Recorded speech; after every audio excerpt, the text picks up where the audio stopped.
Hola, Jaciel, ¿cómo estás? ¿Qué tal? Bienvenidos, buenas noches. Gracias por la invitación. Pues yo encantado de poder platicar con ustedes un ratito. Gracias. Además, me da mucho gusto volver a verte. Ya tiene muchos años que nos encontramos la última vez de manera presencial. No sé si te acuerdas, la última vez que viniste a Tuxtla hace muchos años a Sí, dar clases. ya tiene, pero Uy, ¿muchos? pronto me daré una escapada por allá. Por favor, avisa cuando estés en tierras chiapanecas para invitarte un cafecito por aquí. Claro que sí, Bueno, vamos a lanzar la transmisión en Facebook para empezar con el programa, ¿te parece? claro que sí. Gracias.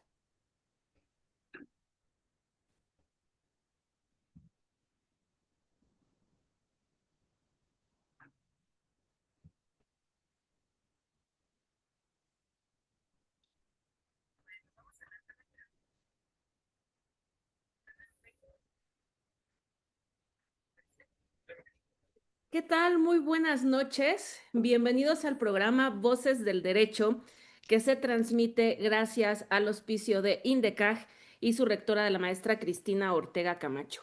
Es un placer para mí saludarles esta noche de miércoles 23 de julio con un tema muy interesante que en los últimos tiempos hemos estado escuchando cada vez más, pero no por ello significa que esté altamente superado, nada de eso. O sea, tenemos mucho de qué hablar. Fíjense que el tema del programa de Voces del Derecho de esta noche, como cada miércoles ustedes saben, es el de alcances de la valoración racional de la prueba, ¿ok? Alcances de la valoración racional de la prueba. Y antes de presentar a nuestro invitado especial, me alegra mucho saludar a mi colega co-conductor de este programa y además el creador de este programa de Voces del Derecho, mi querido Shell Rodríguez. Shell, ¿cómo estás hoy? Muy bien, periodo vacacional, pero sin duda activos en Indeca, activos también con un gran tema. Para mí es un honor tener al invitado especial. Creo que es un tema, como dices, a lo mejor se pretende o se cree que está superado, pero creo que hoy sin duda se retoman temas muy sustanciales. En este caso, dado es alcances de la evaluación racional de la prueba. Para mí es un honor tenerlo porque desde hace mucho tiempo lo sigo en redes sociales y pues hoy se da la plática con él. Muchísimas gracias a la comunidad y a la maestra Cristina, Adrián, Alejandra, Valeria, muchísimas gracias y a ti también, Alma, por todo. Muchas gracias. Tanto gusto, Shell. Y bueno, para quienes nos están viendo desde Facebook Live, les pedimos por favor que suban el volumen y nos ayuden a compartir esta transmisión de Facebook para que podamos tener mayor alcance y así pues más personas puedan escuchar a nuestro querido maestro Jaciel, que tiene tantas cosas interesantes que regalarnos esta noche. Pero antes de entrar en materia, quiero contarles un tanto más sobre el perfil profesional de él. Fíjense que él es Jaciel Reyes Loaesa, es licenciado en Derecho, tiene una maestría en Ciencias Penales por investigación en el Instituto Nacional de Ciencias Penales, cuenta con otra maestría en Derecho Penal, otra maestría en Derecho con especialización en litigación oral por la Escuela California Western School of Law en Estados Unidos. Es maestro también en razonamiento probatorio por la Universidad de Girona, España, y por la Universidad degli de Génova, en Italia. Y es muy importante también que sepamos que dentro de su experiencia profesional, pues ha sido secretario judicial, juez de control y del Tribunal, de Enjuiciamiento del Poder Judicial del Estado de Oaxaca. También ha sido juez especializado en justicia para adolescentes, juez en funciones de magistrado del Honorable Tribunal Superior de Justicia también del Estado de Oaxaca, secretario ejecutivo del Consejo de Coordinación para la implementación del sistema acusatorio en el mismo estado y actualmente es secretario del Juzgado Noveno de Distrito del Poder Judicial de la Federación en el estado de Oaxaca. Cuenta con diversas certificaciones, pero particularmente porque no es cosa menor, quiero comentarles que él em, ha sido becario en los países de Uruguay y Guatemala del programa de cooperación internacional denominado Aula Iberoamericana del Consejo del Poder Judicial de España. y coautor de diversas obras, una de ellas titulada Juicio Oral Penal, Reforma Procesal Penal en Oaxaca, y otro libro denominado El Sistema Acusatorio Adversarial a la luz de la Reforma Constitucional. Y pues bueno, tal vez en algún momento el buen Jaciel, no lo sé, pero tal vez en algún momento de la noche podría hablar de los sesgos que se pueden cometer al momento de valorar la prueba o de lo que tenga que ver con esta cuestión, pero ¿por qué cito a los sesgos? Porque ya saben que un sesgo que tengo yo es que cuando presento a nuestros invitados y además que de aquellos a los que tengo el gusto de manera personal de conocer, pues les presumo alguna cosa particular. Así que dentro de estas presunciones en la presentación de Jaciel, quiero contarles dos cosas que ubico muy bien de él. Fíjense que es de los primeros capacitadores en sistema penal acusatorio desde que este sistema empezó en nuestro país. Así que hace muchos años, no sé, más de 10 para no ventilarnos más, ¿no? Jaciel, en épocas, desde hace más de 10 años tengo el gusto de conocerlo a él en estas a las que yo he denominado cruzadas de implementación del sistema acusatorio, porque parecían cruzadas en aquella época, cruzadas de convencimiento de si iba a funcionar el sistema acusatorio. Y pues otra cosa que comparto con Jaciel y que pues seguramente yo misma estaré muy apasionada de escucharle en esta noche de charla, pero que les aseguro a quienes nos están escuchando que será una noche de mucho aprendizaje, es porque, pues bueno, tengo el gusto de conocerle también o de compartir con él esta experiencia del máster en razonamiento probatorio en Girona, ¿no? Entonces, créanme que va a ser por demás enriquecedora esta conversación. Así que, querido Jaciel, bienvenido a Indecaj, bienvenido al programa de Voces del Derecho. Y pues bueno, no nos dejarás mentir que el tema de valoración racional de la prueba, bueno, tú lo has estudiado por muchos años, has escrito sobre de eso, además lo has estado practicando en tu rol como persona juzgadora, pero quisiéramos preguntarte. ¿Cómo quieres que acotemos el tema para esta noche? Porque el programa solamente nos da para una hora, así que estamos atentos hacia ti y dinos por dónde quieres que vaya más o menos esta charla jurídica y además bienvenido a Indecaj. Muchas gracias. Bueno, antes que nada, pues quiero expresar pues mi agradecimiento a este tipo de ejercicios y desde luego al sacrificio de cada uno de ustedes, de cada uno de los presentes, por estar después de una jornada larga, pues muy atentos a este tipo de ejercicios. Así es que con mucho gusto siempre estaré colaborando en este tipo de proyectos académicos. A mí me gustaría hacer un doble abordaje, quizás sobre algunos puntos nos centraremos en el ámbito de la prueba testimonial y los retos, por otro lado, en la segunda parte, los retos de la prueba pericial, hacia dónde apuntamos, hacia dónde, eh, este, eh, hacia dónde nosotros tratamos de visualizar desde el punto de vista de una valoración mucho más científica la prueba pericial, pero no a cualquier prueba pericial, sino solamente a la prueba pericial científica, se referirán mis comentarios. No me abocaré a la prueba pericial de algunos oficios, de algunas prácticas que no alcanzan este estándar de cientificidad. Entonces, me gustaría hacer un abordaje primero de la prueba testimonial. Quizás podamos ir cruzando, peloteando esta información y en una segunda mitad veremos algunos temas específicos de la prueba pericial. ¿Cuáles son los retos los que tenemos? ¿Qué le estamos debiendo al sistema en estos momentos que pareciera que ya tenemos suficiente consolidación, pero hay muchas áreas de oportunidad que explorar? Aceptamos esa propuesta ansiosos, con tanto gusto, querido Jaciel. Además, quiero comentarles a quienes nos escuchan en Facebook y también en esta plataforma de Zoom. Bueno, ustedes saben que los canales de comunicación están abiertos, entonces ustedes pueden escribir las dudas o comentarios que ustedes tengan y Shelly y yo estaremos muy atentos para seleccionarlas y pues bueno, más adelante poderlas dirigir a nuestro invitado especial en esta ocasión. Así que, pues bajo ese criterio de pronto igual y te podemos estar como interviniendo por ahí, Jaciel, si nos lo permites, para plantearte las inquietudes de nuestro público, ¿vale? Con todo. Y justo fíjate que me parece que somos ricos en cuanto a la diversidad del público que suele acompañarnos. Y me parece, Jaciel, que no podríamos obviar, ¿no? Y partir de que todo el mundo ya tiene conocimientos de razonamiento probatorio y domina ciertas cuestiones de esto.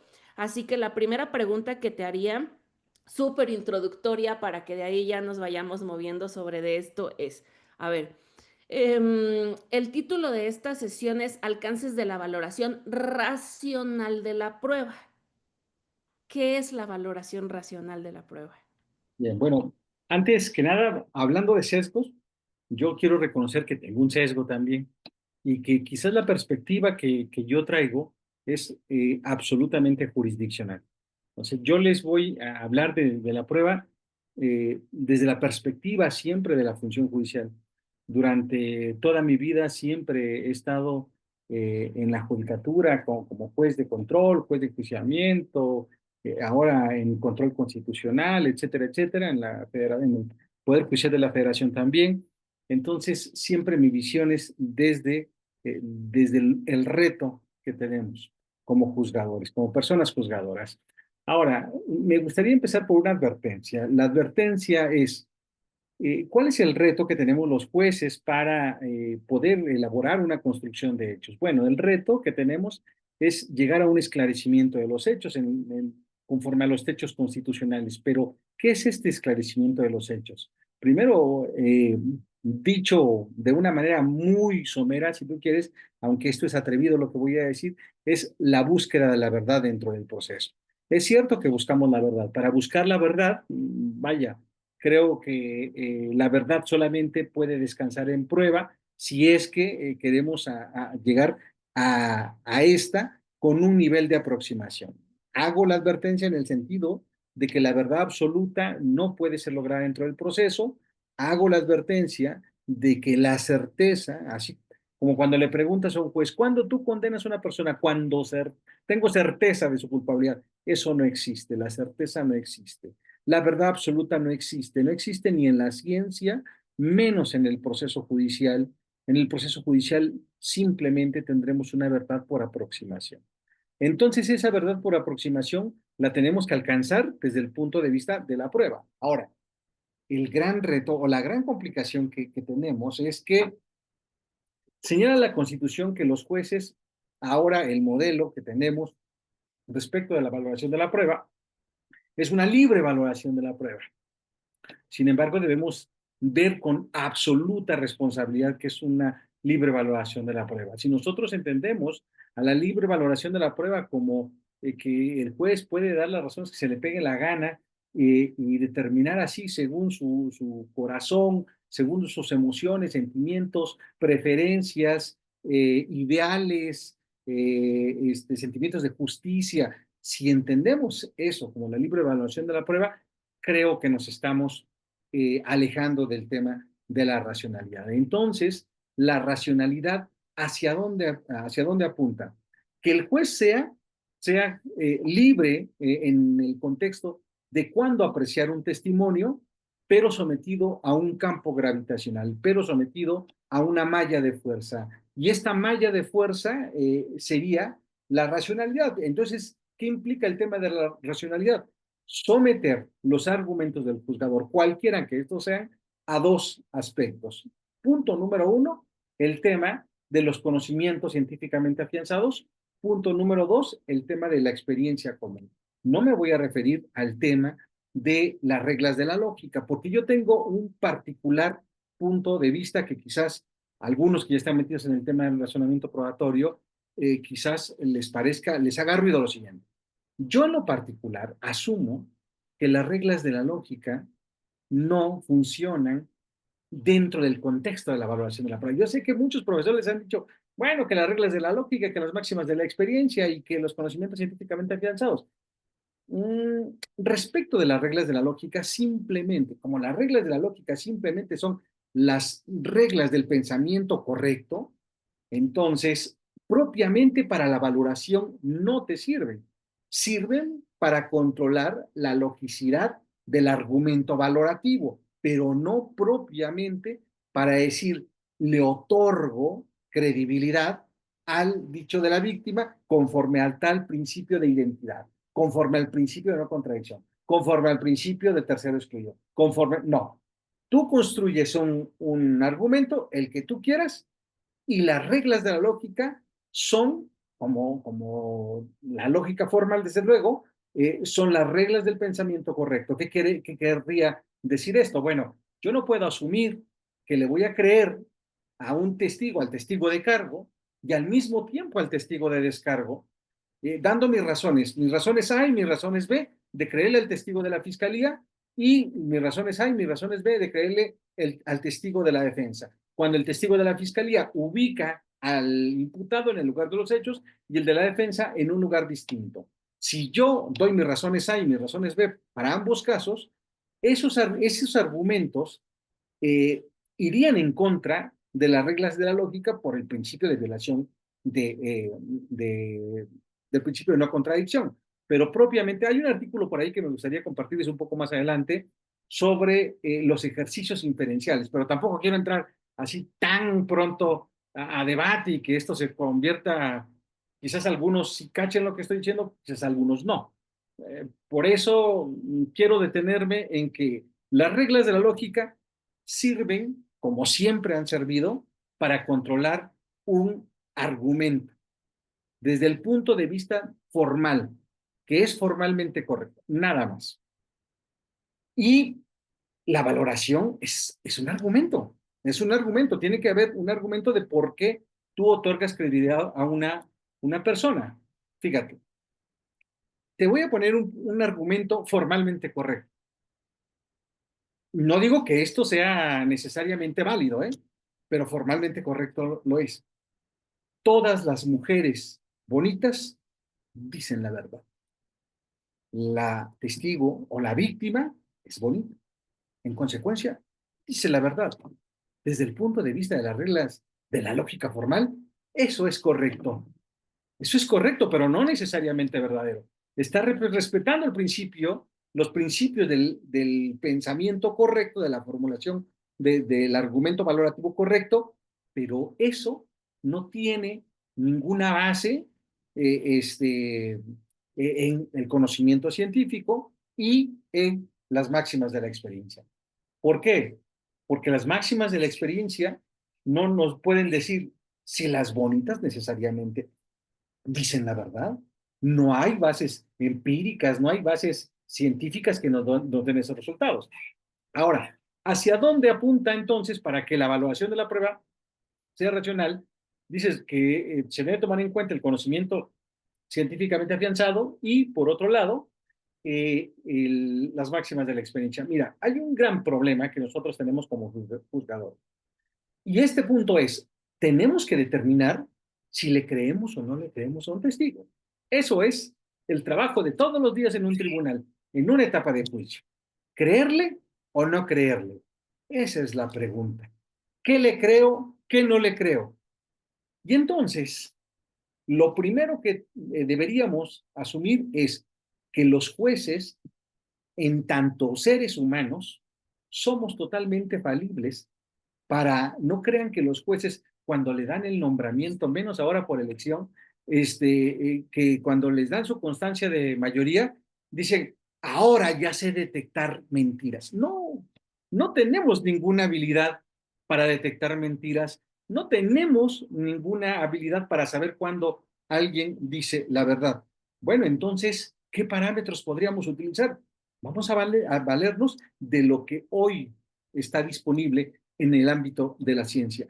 ¿Y de qué ciencia estoy hablando? Bueno, de algunos conocimientos que nos ofrece la psicología experimental en el ámbito de la psicología del testimonio. Ahora, es posible que acá tenga algún amigo, alguien que esté conectado diga, a ver, yo no creo en la psicología del testimonio, que nos diga quién miente y quién dice la verdad. Yo tampoco. No te estoy diciendo que la psicología del testimonio es la panacea. No te estoy diciendo que la psicología del testimonio es brujería para determinar cuándo alguien miente o cuándo alguien dice la verdad. Sin embargo, nos presenta algunos hallazgos que ya tienen base empírica. ¿A qué me refiero? Que han hecho procesos experimentales y han asumido que estos son buenos o malos criterios para saber si le creo o no le creo a una persona. Empecemos por los malos criterios. Malos criterios. Cuando todo esto empezó, justo cuando Yesenia comentaba esto de que hace mucho tiempo comenzamos, ¿sabes qué creían los jueces? ¿O qué creíamos los jueces? Porque yo también en su momento decía, es demasiado bonito para ser cierto, pero igual y me lo creo, igual y me creo que un juez superhombre, ¿no?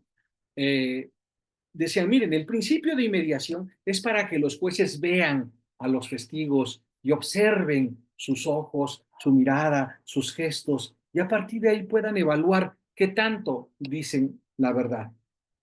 Y entonces muchos jueces nos quedamos con eso. Muchos jueces siguen hoy en día con eso. ¿No lo crees? Bueno, para muestra un botón. No sé dónde litigues tú, pero si de donde litigas tienen esta costumbre, esta es la razón. Si el Ministerio Público o la defensa, cuando van a interrogar a un testigo, le dicen, mire, le voy a hacer unas preguntas, señor Jaciel, pero cuando yo le pregunte, por favor, conteste viendo al tribunal. En todo momento viendo al tribunal, porque asumen que el tribunal, como puede observar el testimonio, puede ver si la mirada es esquiva, puede ver, notar el nerviosismo del sujeto, puede ver si voltea hacia arriba, hacia la derecha, hacia arriba, hacia la izquierda, etcétera, etcétera, y quizás a partir de ahí sacar una conclusión. Pero ¿cuáles son los hallazgos que se tienen? Bueno, que los hallazgos que nos presenta la ciencia es que no podemos confiar en el lenguaje corporal. Y no podemos confiar en el lenguaje corporal, ¿por qué? Porque es totalmente manipulable. Y si es totalmente manipulable, pues alguien le puede estar viendo la cara al juez. Ahora, ¿a alguno de ustedes esto no les hace sentido? Porque dicen, yo creo que sí se puede. Porque a mi esposo o a mi esposa le caí en la movida precisamente porque vi que su comportamiento era raro. ¿Sabes por qué le caíste en la movida? A través de su comportamiento. Porque hay algo que la psicología del testimonio pone sobre la base y dice, mira, las personas normales como tú y como yo podemos evaluar el tema de la apariencia de una persona, del comportamiento verbal de una persona, cuando tenemos retroalimentación. ¿Qué es la retroalimentación? Esta convivencia permanente y continua con las personas. Por eso tú, con tu esposo, con tu esposa, con tu hijo, con tu hija, con tu mamá, con tu hermano, te puedes dar cuenta no solamente de lo que te está diciendo para evaluar la veracidad del testimonio, sino también de su comportamiento. Y ese comportamiento a ti te puede decir mucho, pero tú estás en una posición ventajosa con respecto al juez. Porque los jueces, ¿cuándo hemos visto al testigo? ¿Cuándo hemos visto al imputado? ¿Cuándo hemos visto a la víctima? No es nuestro cuñado, no es nuestra esposa, no es nuestra pareja. Es más, si lo fuera, las reglas del juego impiden que lo sea. Impiden que si lo es, si tengo retroalimentación, pues excúsate mínimamente para que garantices el tema de la imparcialidad. Bueno, entonces, como el juzgador tiene una posición desventajosa en ese sentido, ¿sabes qué? No tomes en cuenta, estas son las advertencias que pone sobre la mesa, no tomes en cuenta el lenguaje corporal. Por tanto, si la víctima llora o no llora, eso no debería producir un impacto. Si la víctima se quiebra o no se quiebra, eso no debería producir un impacto. Entonces, ¿por qué? Porque es un tema de lenguaje corporal. ¿Y sabes qué? El juez nunca va a saber si ese lenguaje corporal está siendo manipulado o no. Seguramente todos aquí hemos sido manipulados en algún momento de nuestra vida. Y algunos se dirán, no, pues yo no he tenido parejas tóxicas. No, pero has tenido hijos. Y cuando te hacen berrinche, los hijos nos manipulan a través del comportamiento corporal. Cuando andábamos de noviecitos, etcétera, etcétera, también nos manipulaban a través del lenguaje corporal. Cuando les aplican la ley del hielo, también es un tema de manipulación a través del lenguaje corporal. Bueno, entonces, Este es uno de los aspectos que si nosotros asumimos que la valoración de la prueba testimonial es libre, deberíamos de ponerle a esa libertad algunas limitantes, siempre y cuando, para creerle o no a un testigo, no utilices su comportamiento en el tribunal. Punto número uno. Punto número dos, ¿qué otra cosa no deberías tomar en consideración? El tema de la apariencia de una persona. Nosotros generalmente, al momento de evaluar a una persona, imagínate en tu vida común, en tu vida de todos los días, llegas y te entrevistas con una persona porque va a pedir trabajo o vas a pedir trabajo. Y bueno, lo primero, dice, voy a pedir trabajo, voy a ir de traje, voy a ir de corbata, etcétera, etcétera, muy arreglado. ¿Por qué? Porque es la primera imagen. Y bueno, esto pareciera ser que las personas más, mejores ataviadas, mejores vestidas, con mejores presentaciones, más guapas, por decirlo de alguna manera, pues parecieran ser más creíbles. Pero bueno, ¿qué dice la ciencia al respecto? Obvio no, obvio no.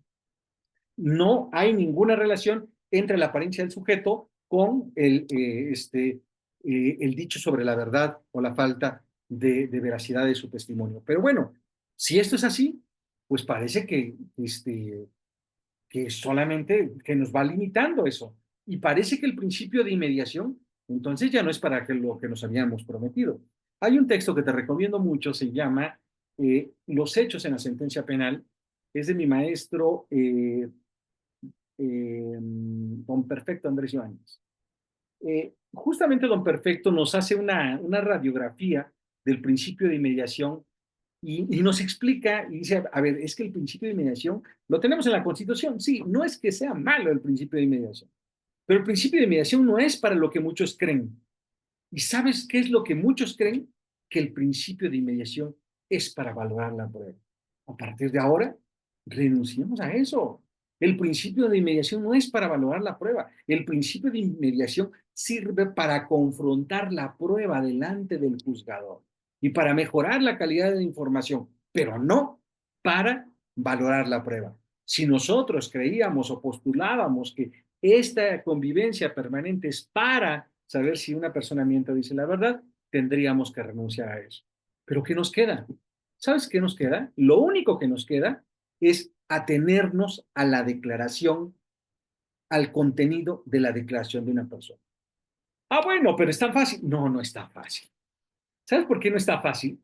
Porque hay varios sesgos de los que hablaba Yesenia, como cuáles. El prejuicio de la verdad. ¿Qué es esto del prejuicio de la verdad? Mira, en nuestra vida de todos los días, la mayoría de lo que nos andan contando las personas, lo asumimos como verdad. Si me encuentro en el súper a Yesenia y le digo, hola Yesenia, ¿cómo estás? No, pues fíjate que estudié la maestría, el doctorado, y no, soy feliz, encontré al hombre de mi vida, no, estoy en casi una película de Disney.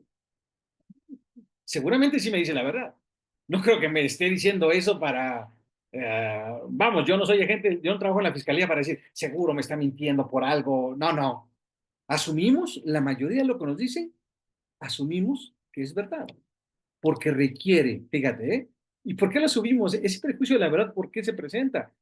Porque requiere un menor desgaste mental o cognitivo respecto de lo que todos nos están diciendo, porque si no, imagínate, estaríamos oiga, adiós vecino, ¿cómo le va? Muy bien. Imagínate, desde el vecino, saludos al vecino, seguramente no está bien de este tipo, me están mintiendo por algo. Y luego vas con el del trabajo, oiga, me da permiso porque voy a ir a ver a mi mamá, seguramente no va a ver a su mamá, sino, imagínate lo que todo implicaría que todo el tiempo pusieras estuvieras activado en el papel de ese. Bueno, este prejuicio de la verdad es, nos llevamos todo el día, en todo momento, en toda nuestra vida. El problema, ¿sabes cuál es?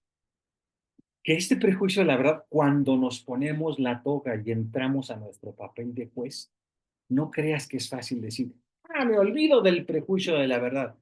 Por eso, te puedo confesar, sé que no es quizás sano o bueno lo que te voy a decir, te puedo confesar que los jueces, cuando estamos en la etapa de juicio y solamente escuchamos el examen directo, fíjate, cuando solamente hemos escuchado el examen directo, parece que todo es verdad.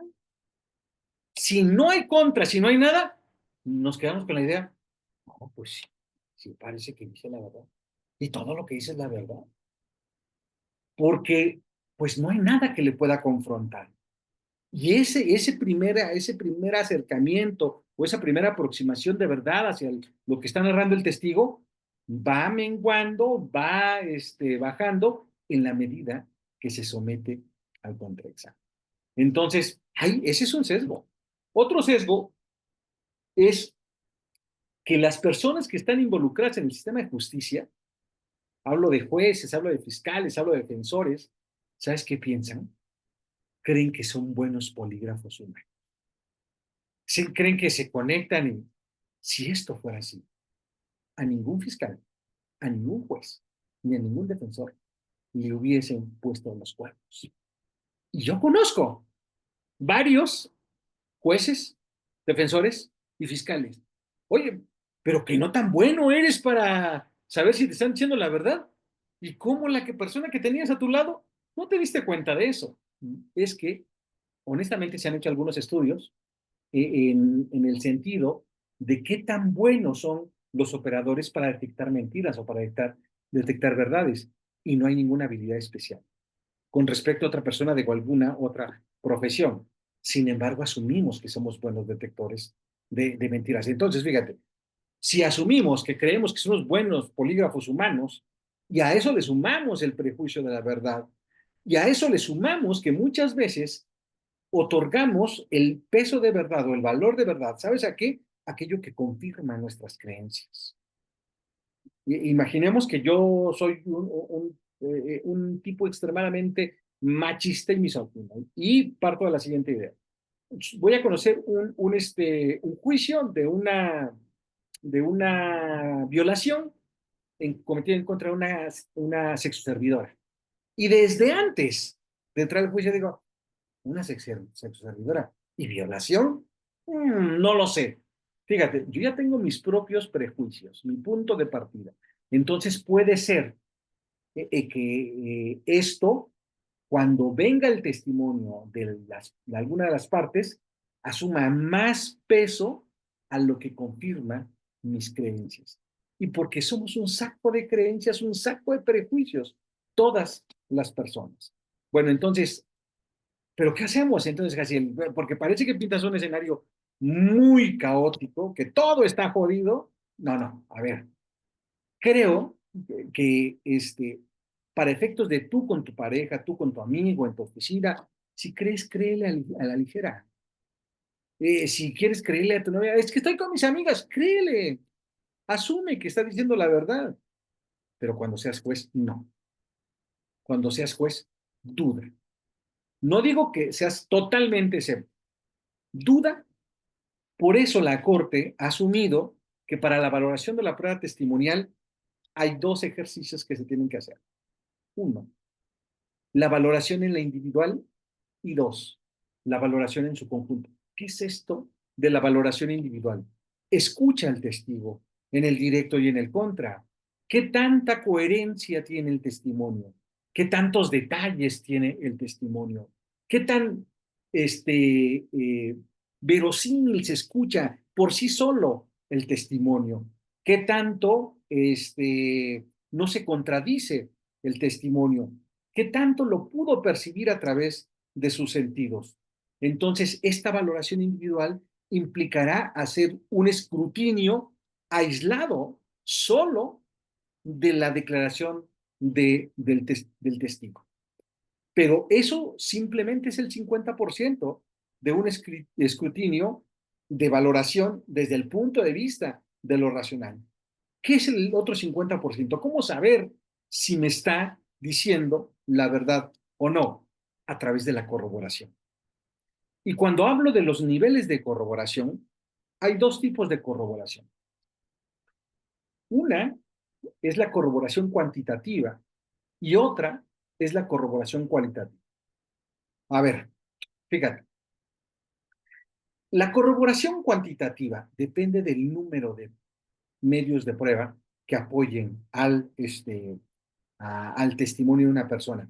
Por eso no sé si ha escuchado uno que otro fiscal que dice, tráigame la declaración de la víctima y 2 testigos y llama a Rojo. Ah, chinga, ¿por qué 2 testigos? Porque 2 testigos, así funciona he escuchado por ahí, así funciona el acusatorio. Y yo le dije, ¿quién chingado te dijo que así funciona el acusatorio? No, la víctima y 2 testigos, corroborado. Fíjate que yo a veces he tratado de aplicar eso en mi casa y dicen, no, no señor. Le digo, a ver, ¿sabes qué? Me voy a tomar con unos amigos y llego mañana en la madrugada. Y voy a estar con Shell y voy a estar con Yesenia y nos vamos a echar unos tragos. No me hables, no me molestes, no me pidas ubicación, nada. Y si quieres, para que me creas, mañana los invito a desayunar o a comer por la tarde. Y me dice la señora, ¿crees que le voy a creer a Shell y a Yesenia? Son tus cuates, son tus paleros, te van a dar coartada. Y yo le digo, piensa como Ministerio Público, por favor. Esto sería un caso ya hecho, esto sería verdad ante una fiscalía. Dice, no, no, ¿sabes qué? Lo que tú me estás pidiendo es corroboración cuantitativa, porque lo que quieres es que declare Shell, que declare Yesenia, que declare Alba, que declare Armando, 5, 7 testigos que declaren lo mismo, pero ¿sabes cuál es el problema? El problema es que la prueba testimonial es la más falible de todas las pruebas. Sin embargo, en los procesos judiciales, los juristas tenemos un fetiche brutal sobre la prueba testimonial. Ahora, si la corroboración cuantitativa es por el número de pruebas, la corroboración cualitativa, ¿de qué dependerá? De la calidad de la información.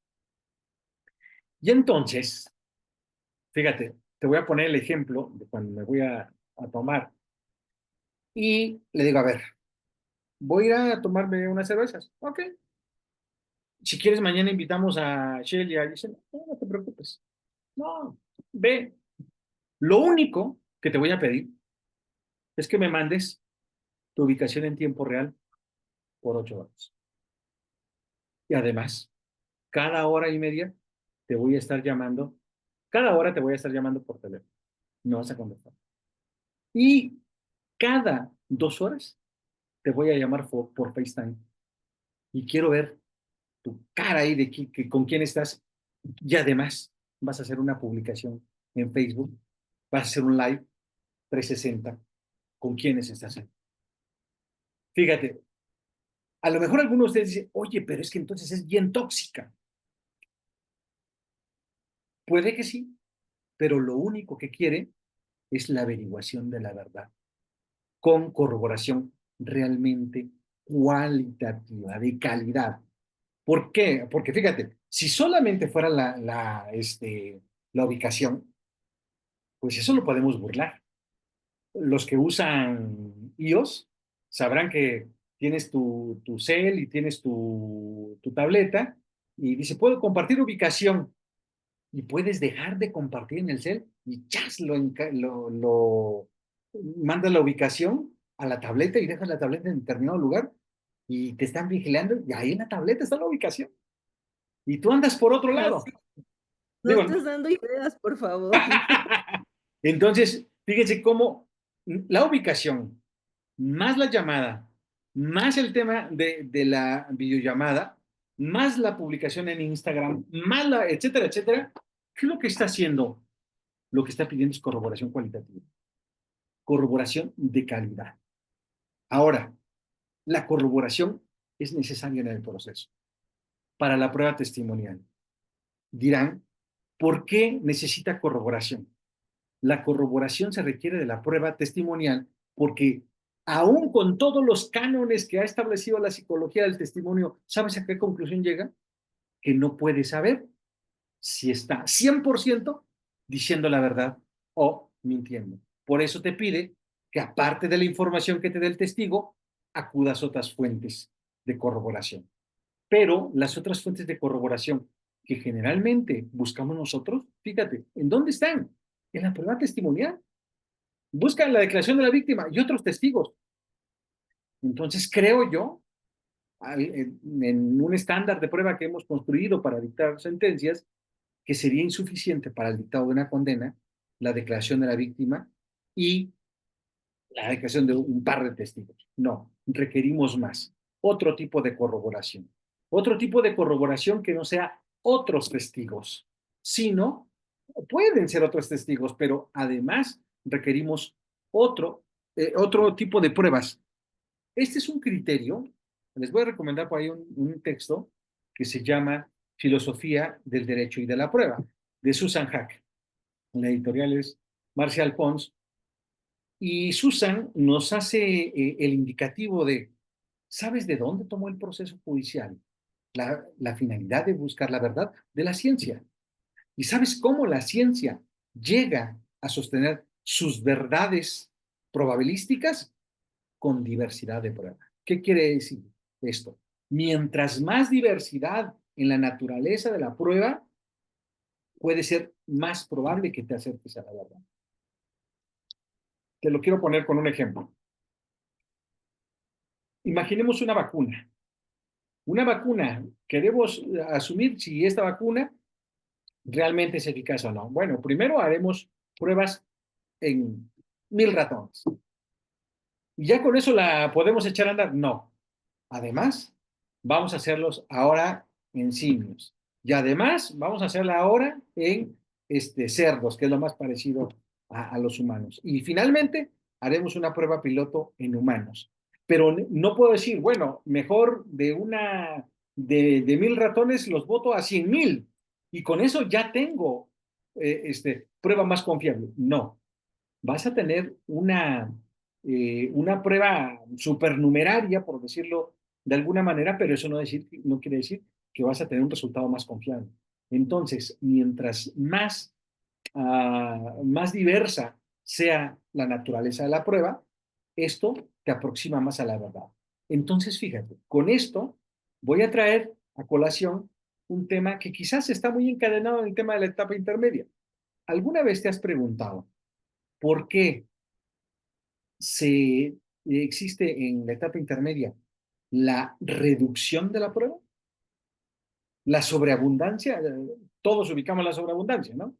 Fíjate, la mayoría de los profesores dicen, la sobreabundancia de la prueba se limita se limita la prueba por economía procesal. Hay algo más de la economía procesal. Hay un criterio epistémico detrás de eso. ¿Sabes cuál es el criterio epistémico? Ese criterio epistémico puede ser que a mayor número de pruebas que tenga el mismo contenido, puede aumentar el sesgo que creas que eso es verdad. Si no lo estás comprendiendo, te lo pongo de una manera más práctica. Imagínate que llegas a una nueva oficina y en esa oficina un fulano dice, este tipo es mujeriego. Y el otro dice, sí es mujeriego. Y el otro, sí es mujeriego, etcétera, etcétera.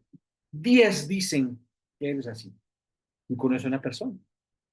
Y si todo el mundo dice que es así, y como la mayoría dice que es así, es verdad que es así. Y no necesariamente va a ser verdad. Simplemente aquí va a ser un sesgo de reiteración del contenido de una prueba de la misma naturaleza. En cambio, si a esta información le sumáramos otro tipo de información, otro tipo de pruebas, que te lo encontraste en el restaurante con una persona y después en la comida con otra y después en la cena con otra y que tiene hijos acá y hijos por allá y hijos por acullá. Bueno, entonces fíjate, hay una diversidad de pruebas. Entonces, una de las razones, no digo que sea la única, una de las razones de carácter epistémica para reducir la prueba es que evitar el sesgo de confirmación, se llama. El sesgo de confirmación, que es cuando tienes una prueba de la misma naturaleza que se repite muchas veces, eso no hace necesariamente verdadero el enunciado, sino que te puede llevar a creer que por la reiteración abundante sobre un mismo elemento de prueba, puede llevarte al sesgo de confirmación. Ah, no, confirma la hipótesis, pero confirma la hipótesis. Da lo mismo que sean 3 testimonios que 50,000 testimonios. 3 y 3,000 no van a cambiar, no van a hacer la diferencia. En cambio, si tengo 3 testimonios, más una prueba pericial, más una prueba documental, más una prueba material, más etcétera, etcétera, etcétera, esa es la diversidad de prueba. Entonces, si tú te quieres aproximar realmente a la verdad, lo que tenemos que hacer es acudir a la diversidad de prueba. Entonces, este es el tema de la corroboración que buscamos en el ámbito de la prueba testimonial. Para aquellos que no son expertos, si tú no eres experto, eh, ¿qué, ¿cuáles son los hallazgos? Te lo voy a poner un ejemplo así súper básico. ¿Cuáles son las directrices que ha marcado la psicología del testimonio? Que el pensamiento de los jueces al momento de valorar una prueba testimonial sea como de un novio o novia tóxica. Eso es. ¿Por qué? Un novio tóxico, ¿te cree que estás en tal lugar? No, no te cree. Te pide tu ubicación. No te cree. Te pide una foto. No te cree. Llego y paso por ti. No te cree. Mándame contéstame la llamada. No te cree. Te hago una videollamada. Entonces, fíjate que a partir de ahora no le vas a llamar tóxica ni tóxico. A partir de ahora le vas a llamar episte o epistémico a aquel, porque lo único que quiere es confirmar la veracidad de tu dicho. Entonces, eso que hace el tóxico o que hace la tóxica, eso debería ser el punto de partida en los juzgadores al momento de evaluar la credibilidad de una persona. ¿Y por qué? ¿Por qué deberíamos ser tan exigentes? Por el riesgo de los errores que podemos cometer. ¿Qué errores podemos cometer? Dos: absolver a alguien que verdaderamente es culpable, que es un genuino culpable, o, lo peor, condenar a alguien que genuinamente o verdaderamente es inocente. Por eso debemos de tomarnos más en serio, debemos hacernos conscientes de los errores que se pueden cometer, hacernos conscientes de estos sesgos naturales que tenemos todas las personas y de los sesgos que creemos tener los operadores o que tenemos los operadores de justicia para evaluar la veracidad o mendacidad de una persona. Sobre la base de que no podemos llegar nunca, jamás, a una verdad absoluta. Todo será una verdad por aproximación. Por eso, si tú eres juez y tú condenas, no creas que porque te confirmó la sala, porque te confirmó la segunda instancia, no me equivoqué, es verdad. No necesariamente. Puede estar equivocado tú y también puede estar equivocada la sala. Ah, pero se fueron al amparo y le negaron el amparo. Puede estar equivocado tú, la sala y el colegiado también.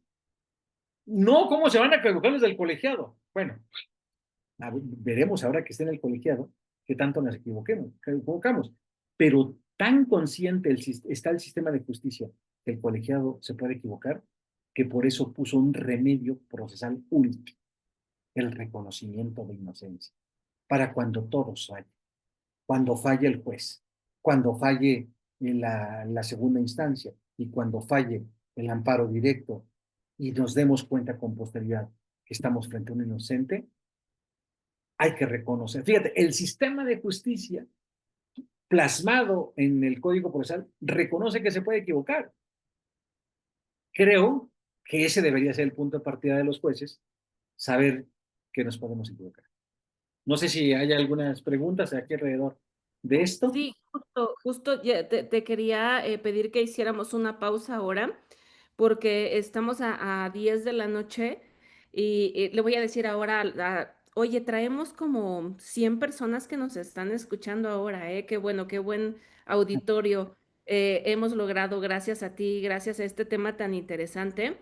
Eh, como les digo luego en otras dinámicas, noticia buena, les tengo una buena y les tengo una mala. La mala noticia es que creo que por cuestiones de tiempo ya no podremos entrar a estas cuestiones de prueba pericial que comentaba Jaciel, porque miren, vamos todavía en la primera parte de lo que él había comentado y sabes qué, Jaciel, hay muchas preguntas ya y además nos has dejado cosas súper interesantes por aquí. Quiero proponer, querido Shell, ayúdame a echarle un ojo al Zoom para que tú ahora le vayas lanzando a Jaciel las inquietudes que hay por Zoom y yo empiezo ahora con las que hay por Facebook. Fíjate, Jaciel, que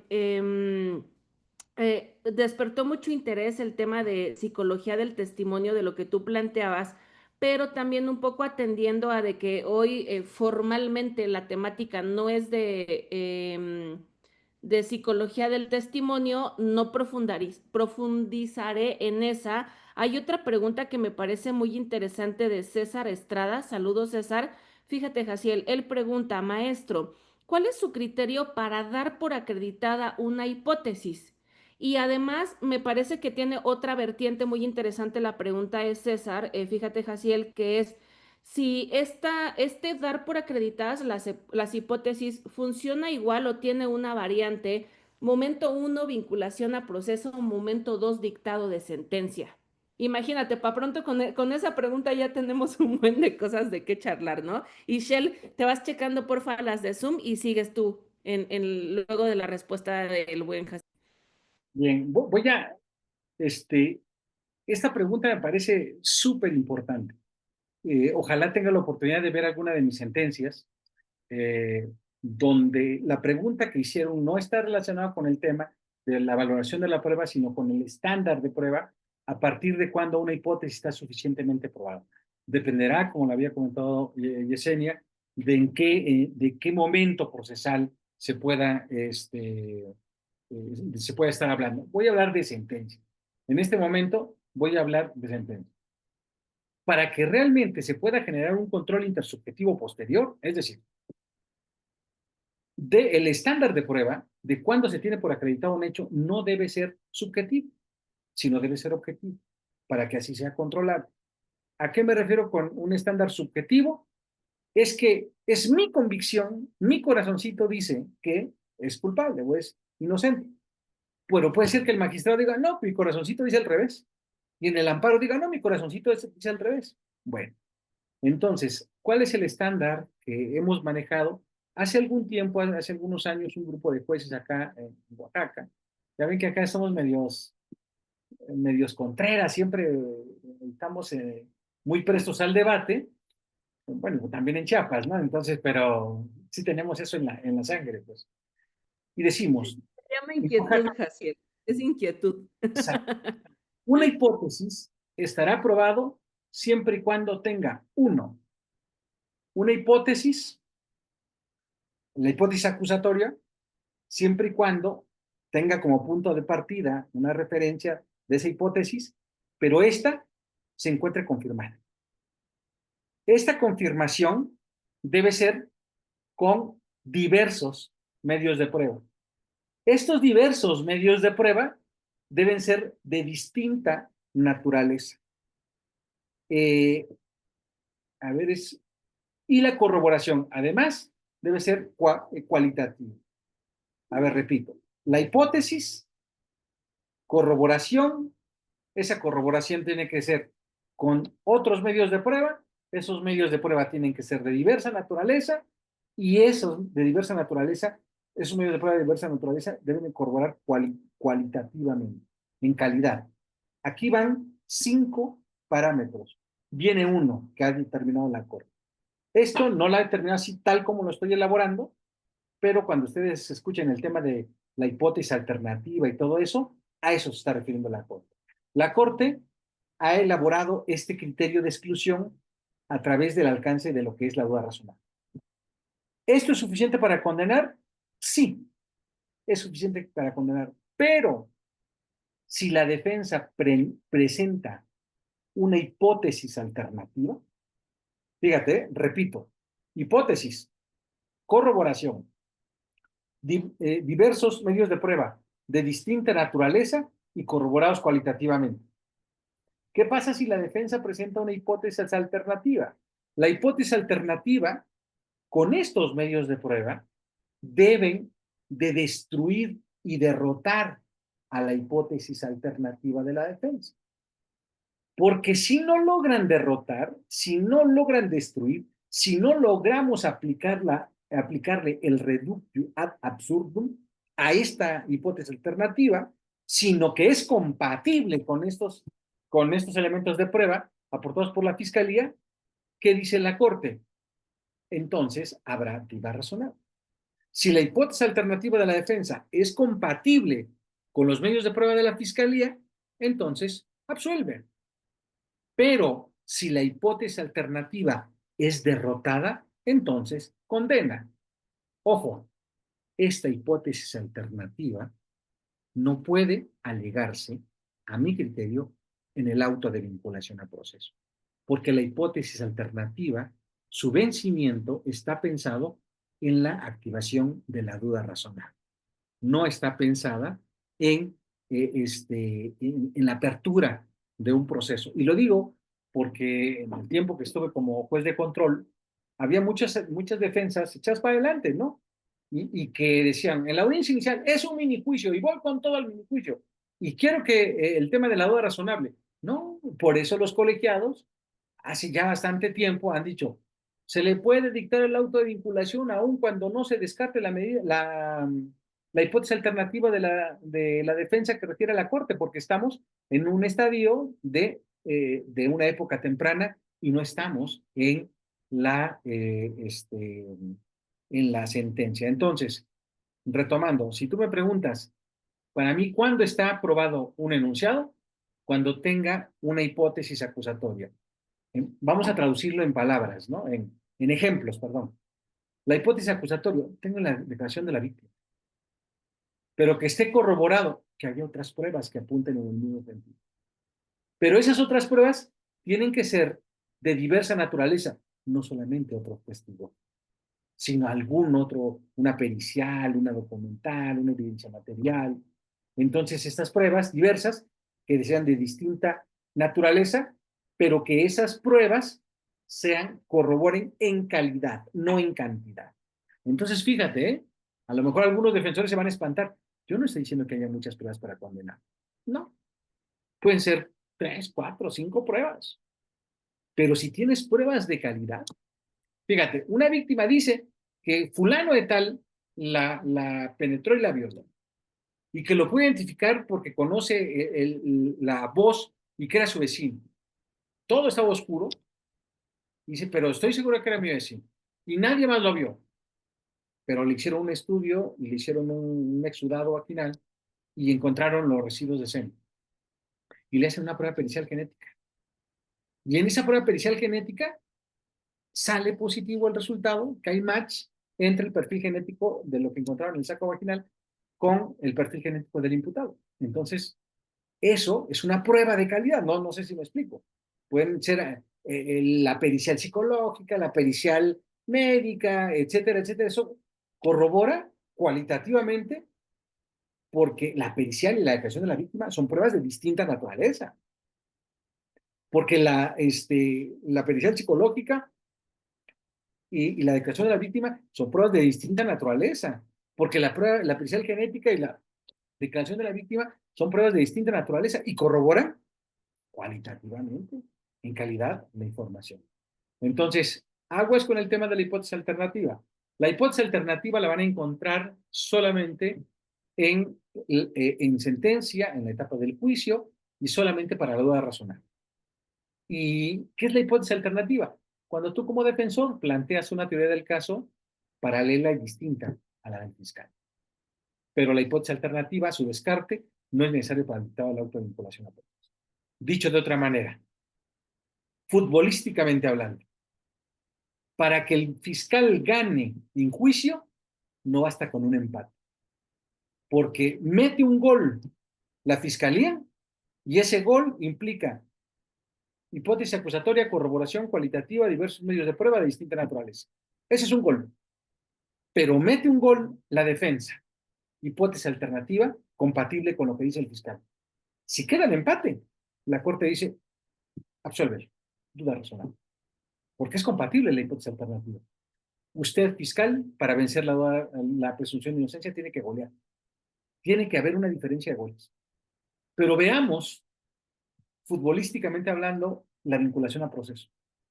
El fiscal gana con un empate. El fiscal, para él es suficiente un empate para la vinculación a proceso.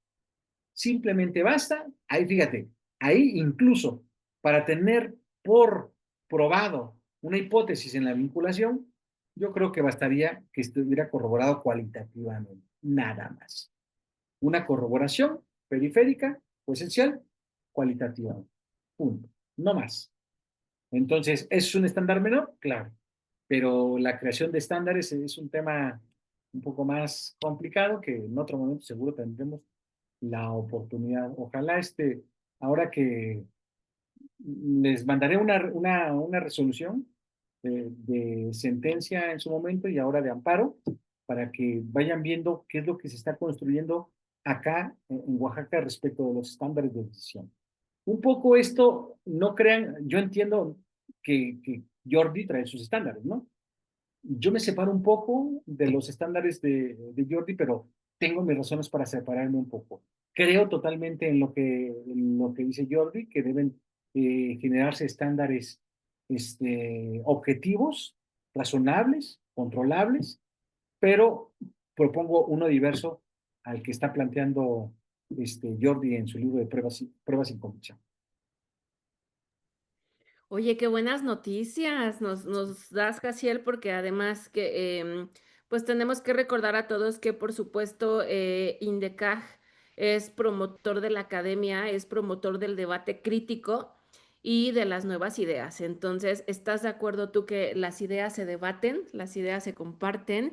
Y con esta buena noticia que tú acabas de dar, pues por favor, quiero, o sea, no obviar que tienes las puertas de esta casa abiertas para Bien. que luego cuando podamos, pues primero escuchar, ¿no? Tu planteamiento respecto a eso, porque además, hablando también como de falacias y sesgos y estas cosas, es de valientes decir, estoy en contra de Jordi Ferrer, ¿no?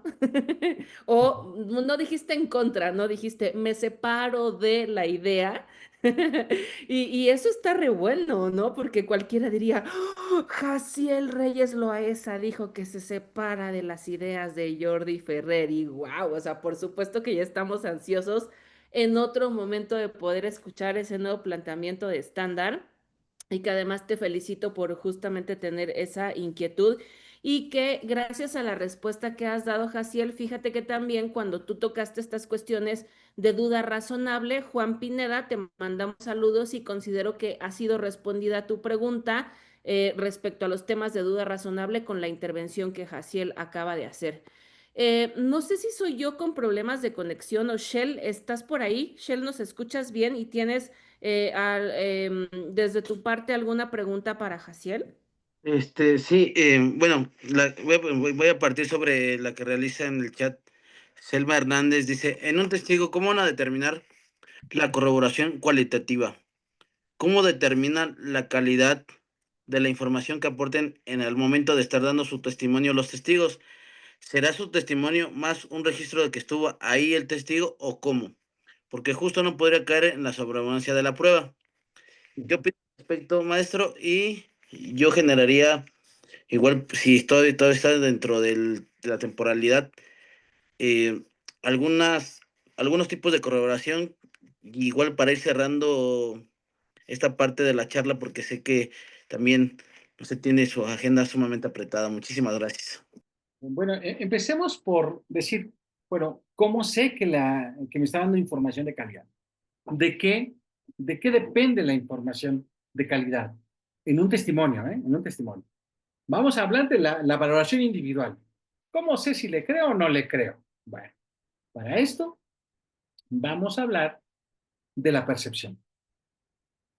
La, la narrativa de una historia, de unos hechos dentro de un testimonio, será cualitativamente relevante cuando los hechos narrados hayan sido abrevados a través de los medios de percepción ordinaria, a través de los sentidos, en pocas palabras.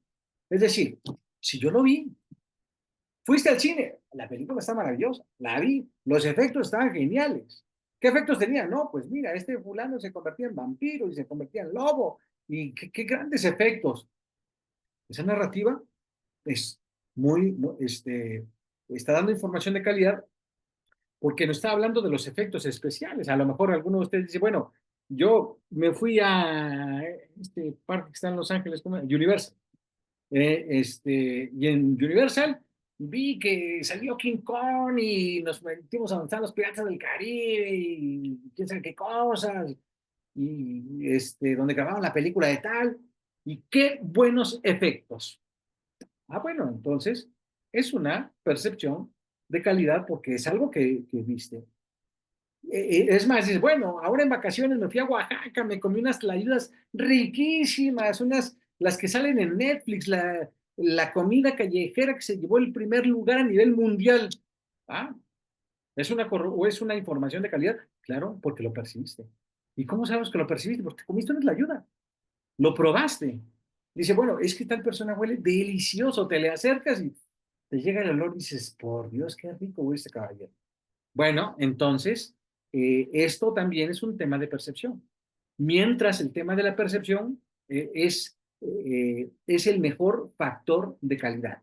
Pero eso sí, tenemos que descartar los eventuales errores de percepción. ¿A qué me refiero con los errores de percepción? Mira, todos nosotros, o la mayoría de nosotros, vemos bien, escuchamos bien, olemos bien, probamos bien, sentimos bien, pero alguno de nosotros quizás ya utiliza un aparato auditivo para escuchar. Alguno de nosotros quizás necesita lentes para poder ver bien.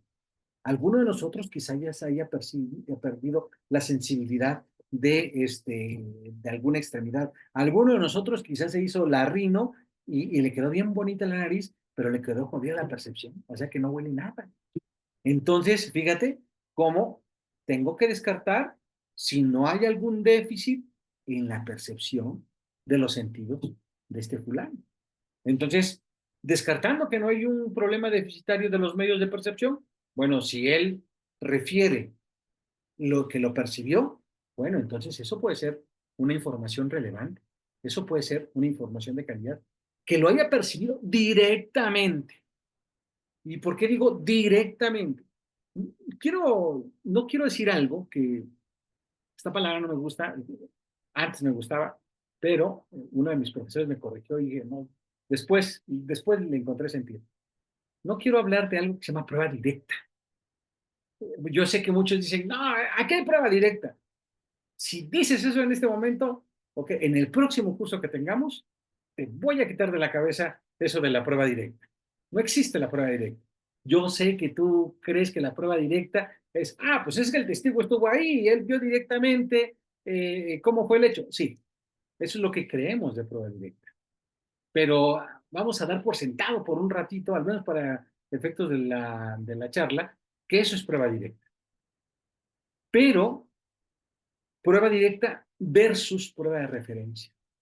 ¿Qué es la prueba de referencia? El testimonio de referencia. Alguien a quien le cuentan cómo fue el hecho.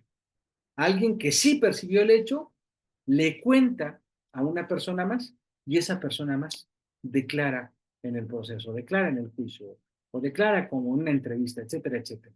Este segundo, este otro elemento de prueba, este dato de prueba, medio como le quieras llamar, padece de un gran problema. ¿Cuál es el gran problema? Él no ha percibido el hecho.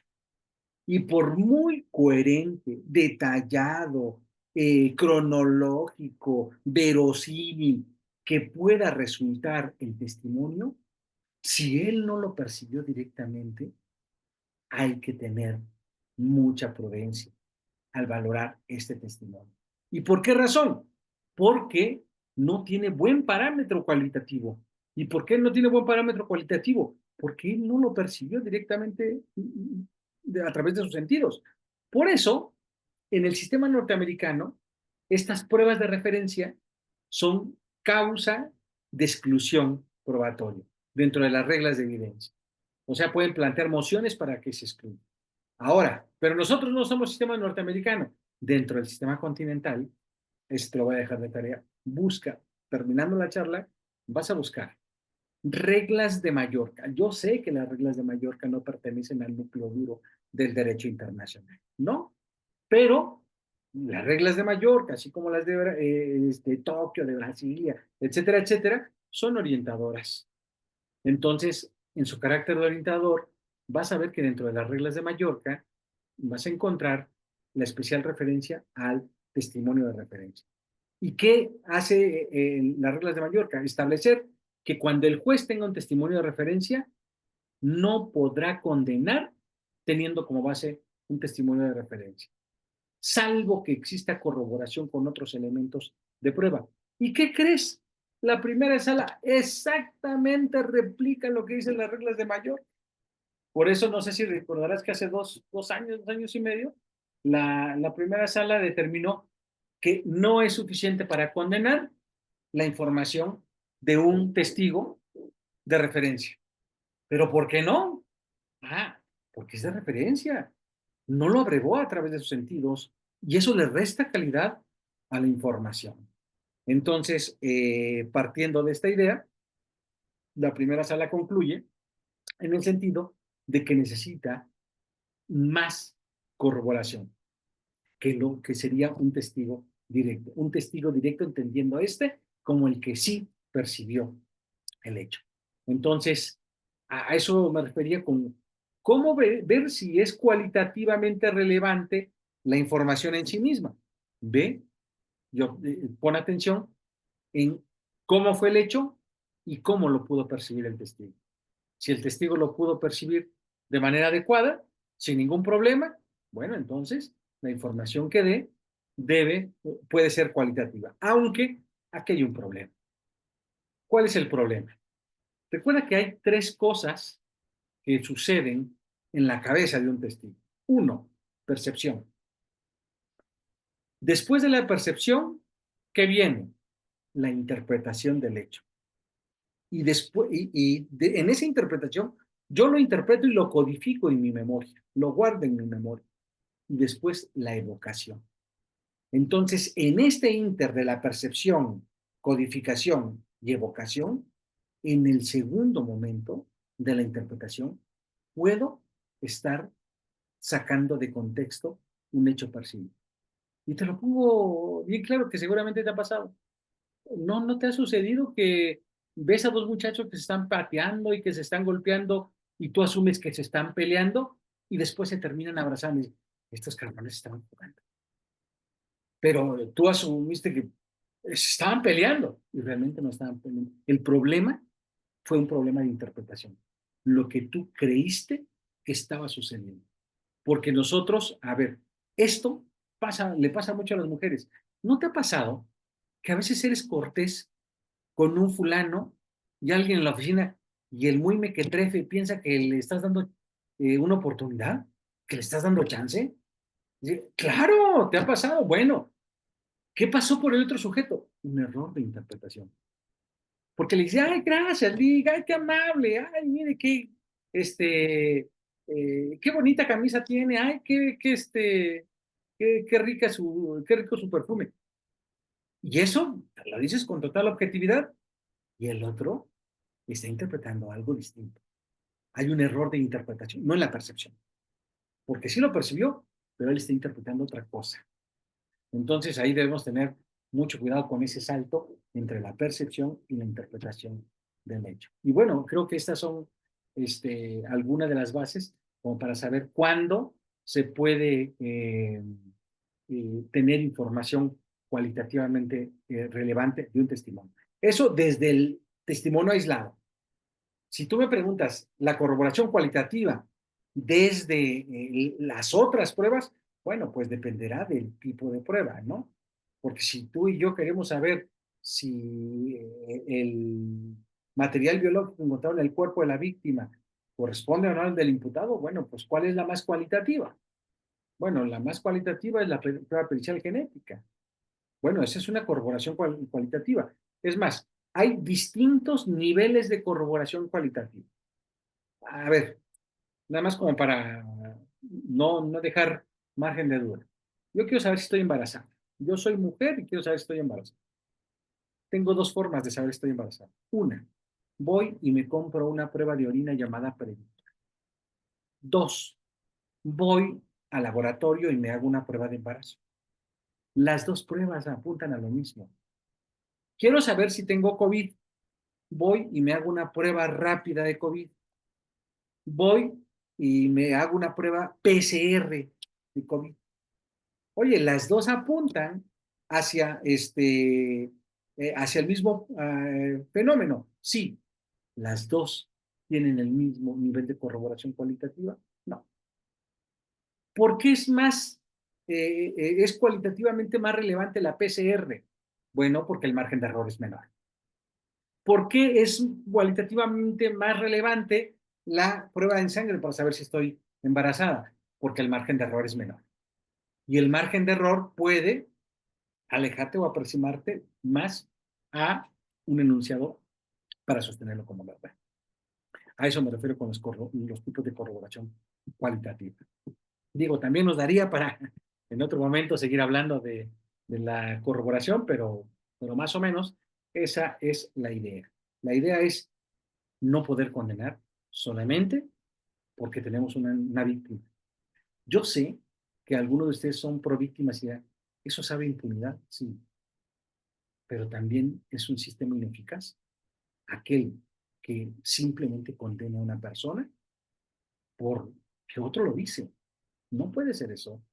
Necesitamos un equilibrio justo. ¿Por qué crees que el artículo 20 constitucional señala que se procurará no dejar al culpable impune y proteger al inocente? Entonces son dos valores fundamentales. Esos dos valores tenemos que buscar en la medida de lo posible de hacerlos compatibles. Y eso, la única forma de lograr proteger esos fines es a través de la creación de un estándar de prueba. Pero para esto tendríamos que hablar un poquito del tema de la teoría de la distribución del error. Pues es un tema más complejo ya más como para discutirlo después de medianoche. Ya a estas horas todavía no. Es muy temprano aún para eso, Jaciel. Son las 10:30 de la noche. Es temprano para eso y y bueno, justamente como tú bien lo señalas, ya será ocasión de poderlo agendar en otra ocasión. Fíjate que estamos muy contentos y muy agradecidos con todo lo que nos has compartido. Hay muy buena respuesta en Facebook Live. Gracias a todas las personas que nos dejan sus inquietudes. Hay muchas felicitaciones para ti, comentarios, saludos, pero luego igual y te das una vuelta a través de esta liga de Facebook, Jaciel, porque fíjense todos que seguros notarán que Jaciel nos ha compartido muchísima información importante y valdría la pena que luego pues vayan sacando las notas con calma o algunas inquietudes que ustedes tengan. Todos estos programas se quedan grabados en la plataforma de Facebook de Indecaj, así que luego pueden venir y consultarnos y con calmita, ustedes le ponen play a Jaciel, escuchan algo, le ponen pausa, toman el apunte y cualquier inquietud que ustedes tengan pueden ir poniendo play y pausando porque las grabaciones se quedan y porque además recuerden que pues este tipo de actividades son totalmente gratuitas. La verdad es que nosotros agradecemos que los invitados especiales colaboran con nosotros de manera gratuita. Nada de esto tiene un fin de lucro. Y pues bueno, por eso compartimos también con gratuidad toda esta información. En ese sentido, querido Jaciel, hay muchísimos temas que nos has dejado sobre la mesa y que sin duda te vamos a invitar a volver. Ojalá que pronto haya otro espacio para tu agenda, porque fíjate que las personas que hoy nos estuvieron escuchando te felicitan por la forma tan amena en la que nos ayudas a comprender de estos temas que de pronto pudieran ser complicados en lo probatorio, en lo jurídico y con los comentarios o las citas que tú haces, pues bueno, esta hora o tanto más de la hora se ha pasado rapidísimo. Entonces, pues por supuesto que luego bien, o sea, salen otros ejes temáticos que sí de estándar de prueba y no solo es, o sea, estándar de prueba en lo general y además en ese nuevo estándar de prueba que prometiste, que ya verás, malvado, por ahí te vamos a agendar, vas a ver esto que a mí me Mandarle la sentencia de, vean qué es lo que estamos haciendo de este lado. Es que te iba a decir, ¿sabes qué? Si no puedo dormir hoy en la noche es por culpa de Jaciel, porque ya me quedé pensando, ¿con qué nuevo estándar de prueba va a salir? Entonces ya no dormiré por estar pensando en este planteamiento. Fíjate que hay inquietudes sobre psicología del testimonio, que bueno, se plantearon un poco al inicio de esta conversación. Hay más inquietudes sobre corroboración de la prueba, hay inquietudes sobre duda razonable y pues bueno, por supuesto que todo esto es como estos subescenarios, ¿no? Que parten por supuesto de esta valoración racional de la prueba. Así que acercándonos, y mira, y ahí nos siguen poniendo más como inquietudes también para luego poderlas atender que como bien decimos aquí, Shell, no me dejarás mentir, nos dan para curso, nos dan para muchos otros tipos de actividades académicas sin duda y que pues bueno, Jaciel, yo estoy muy contenta de haberte escuchado esta noche, agradecida porque sabemos que saliste de las actividades profesionales y te veniste corriendo a conectar para estar con nosotros y de verdad que apreciamos mucho ese esfuerzo que tú has hecho. Y pues bueno, Shell, por favor, te paso el micrófono para que nos ayudes a hacer el cierre del programa, la despedida con nuestro invitado especial y también yo aquí me quedo y gracias a todos. Muchas gracias. Muchas gracias al maestro Jaciel. Pues comprometerlo posiblemente a ver un curso, un taller, otra charla hablando sobre estos temas. Sumamente interesante, de verdad, escucharlo. Siempre lo he seguido, como vuelvo a reiterar, siempre he estado atento de sus pensamientos, del conocimiento, porque sé que es un gran jurista y aparte una gran persona. Muchísimas gracias a Indecal, al espacio que nos brinda la maestra Cristina, a todas las personas que hacen posible esto y muchísimas gracias, Alma, por estar atenta. Yo sé que también son las 10:31, pero estamos atentos al conocimiento. Muchísimas gracias a todos. Bueno, Y pues a mí Jaciel, me resta. ¿cómo estamos para despedirnos? Adelante, por favor. Me resta nada más pues agradecer este tipo de escenarios. Entiendo que hay muchos perfiles y eso da mucha riqueza para hablar de estos tipos, de estos tópicos tan interesantes, complejos, y tratarlo de aterrizar eh, lo más fácil que se pueda, ¿no? Entonces, desde luego que yo me comprometo para que sigamos haciendo este tipo de ejercicios. También en breve le mandaré a Shell, a Alma, estas sentencias que me gustaría que empezáramos a explorar y a discutir. En el entendido, miren, yo pertenezco a la judicatura, sé que a lo mejor hay jueces aquí, si hay jueces, sé que en la judicatura se tiene la piel delgada, pero hace muchos años que me dedico a la academia, así es que tengo la piel bien gruesa. Y todas las críticas son absolutamente bienvenidas. Es más, cuando, cuando también me dedico a la investigación, cuando nosotros publicamos un texto, lo que me interesa no es que diga, ¡ay, está chido! No, no, sino no estoy de acuerdo. O sea, ¿por qué? Y quiero que se debata y plantear y contrastar las ideas. Ese es el objetivo. Entonces, prometo que les mandaré en estos días para que también vayan circulando la sentencia y se vaya discutiendo. También me parece que hay unos criterios muy importantes.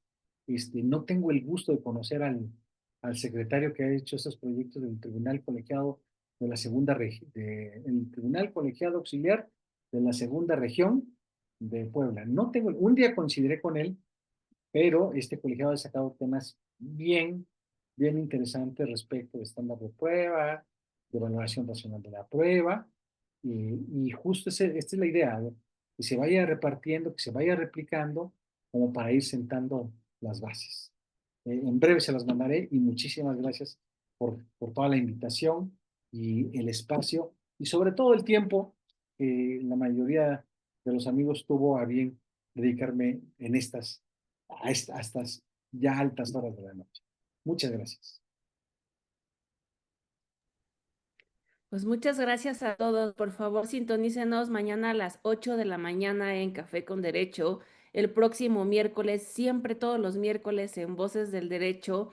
Y pues bueno, búsquenos en las plataformas de Indecaj porque cada vez estamos pues más activos y más preocupados por dar contenido de interés para ustedes y que como bien señala Jaciel, de aporte, de debate, de aprendizaje y sobre todo de pasión, porque eso es lo que nos caracteriza y caracteriza a mi querido Shell también, que con toda la pasión imprime siempre este programa de Voces del Derecho y que esta vez sí no se me va a pasar. Quiero agradecer también la pasión que nos comparte en el aspecto laboral el buen Adrián, Cristina, Valeria, Alejandra. Todos ustedes, gracias por su apoyo, porque sin esos controles técnicos, pues estos programas no serían posibles. Y gracias también a Gume, Daniel, a Abna, a Livni, a Maribella, bueno, a todas las personas que nos acompañan siempre conectados. Gracias de verdad. Oigan, ya hace hambre, vámonos a cenar. No sé si hace sed de la buena o de la mala, de la que sea. Vamos a tomar algo, vamos a dormir y nos vemos pronto, ¿vale? Jaciel, un abrazo hasta Oaxaca. Shell, un abrazo para ti también y hasta la próxima a todos. Gracias. Nos vemos. Bye.